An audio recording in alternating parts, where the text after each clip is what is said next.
Okay, be honest with me for a second, especially you coffee lovers. Do you ever look at your $5 or $10 latte and have that tiny voice pop up like, this is why I'm not rich? Because you didn't make that voice up.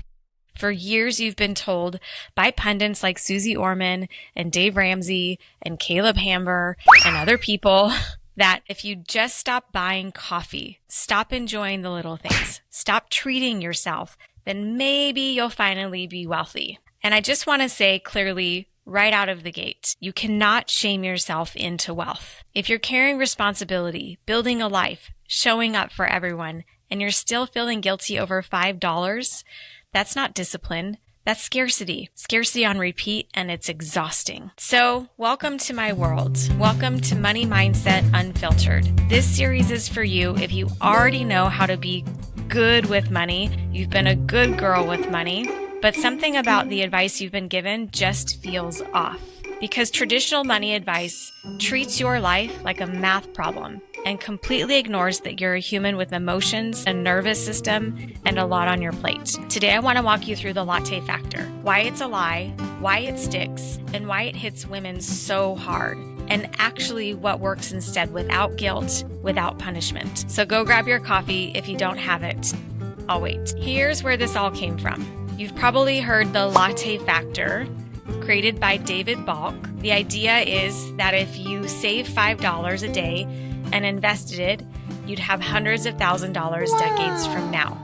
So listen, the math isn't wrong, but you aren't a spreadsheet. And when you're told that building wealth means denying yourself something small every single day, what you actually learn is joy now equals danger later.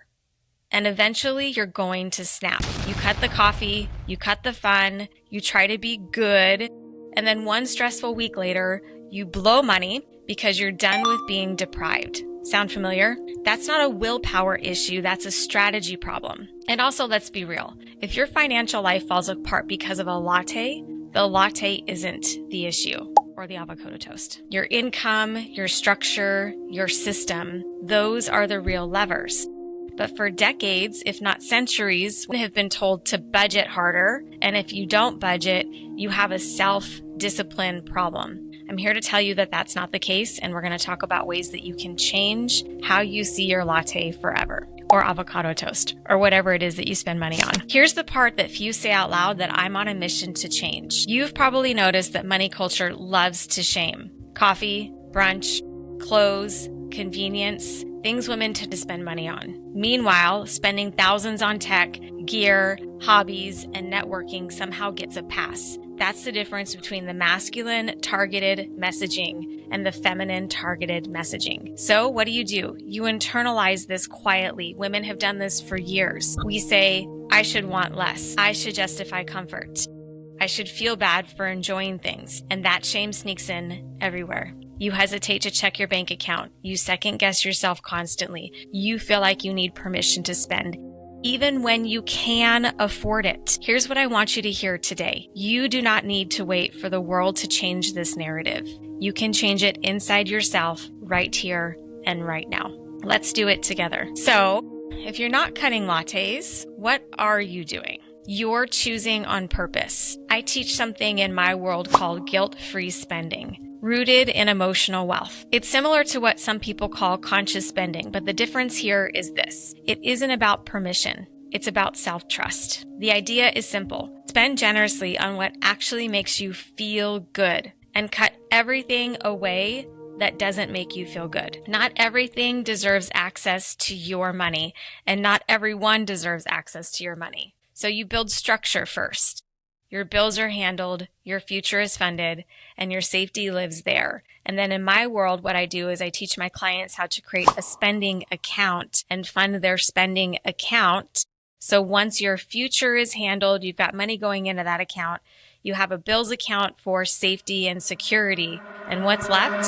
Fun. That's where you decide. If travel lights you up, fund it. If support makes your life easier, keep it. If that latte, like my friend who has 4-year-old twins, gives you 10 minutes of calm before the day starts, get the latte. Before the day asks of everything of you, buy the latte. But you do have to be honest with yourself. You can't love everything.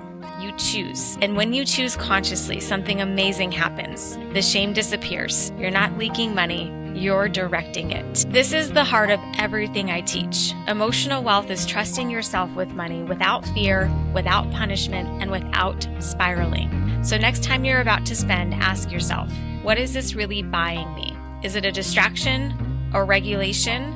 Is it autopilot or care? Because how you feel determines how you show up. When you're operating from scarcity, you hesitate, you shrink, you play small. When you feel grounded and supported, you ask for more, you take risks, and you build wealth. Not because you cut harder, but because you trust yourself more. So here's your invitation this week. Find one thing you've been quietly judging yourself for spending money on. Just one. Ask yourself, does this actually support my life?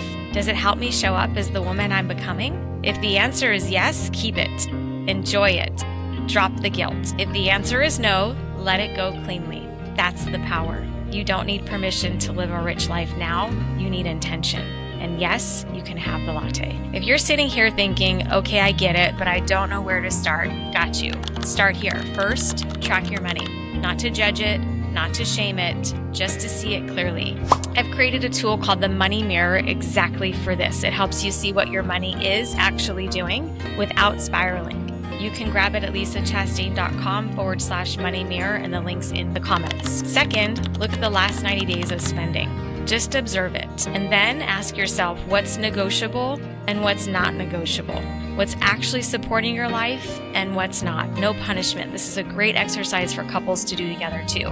No overthinking, just clarity. Third, open a separate spending account. This is something that I teach deeply in my new book, Stop Budgeting, Start Living. Because when your spending is contained and intentional, the guilt disappears and the trust comes back. If watching this video made you feel calmer, more grounded, and more like, okay, I can do this, good. That's the point. So, like this video, subscribe to the channel because I'm serving up a lot more feel-good, real-life financial guidance this year, and I want you on the journey with me. And truly, forget the latte factor. Start building a life you actually love. I'll see you next time.